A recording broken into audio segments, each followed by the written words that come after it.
মুকু সারাদিন কিচ্ছু খাবার খায়নি। ওর স্যালাইন বানিয়ে দিয়েছিলাম, সেটাও খায়নি। আসো আসো বাবু, যে কোলের মধ্যে আছে,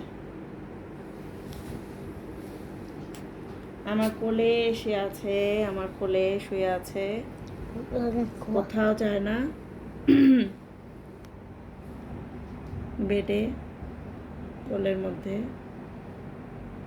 কোনো খাবার খায়নি। ওর জন্য আজকে একটু নরম খিচুড়ি করছিলাম, সেটাও খায়নি।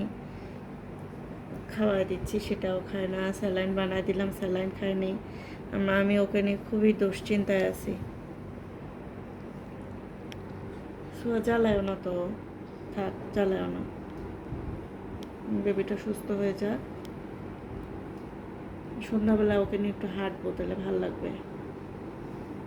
সকালে মর্নিং ওয়াকের সময় ভালোই ছিল, হাঁটছে তো আমার সাথে, তারপরে তো বমিটা করলো। মুকুর জন্য সবাই একটু দোয়া করেন। আমাদের বেবিটা, আমাদের ছোট্ট বেবিটা, এটা যেন সুস্থ হয়ে যায়, ছুটাছুটি করে বেড়ায়। বাচ্চাটা ছোট্ট, দুষ্টামি করেও না, থাক।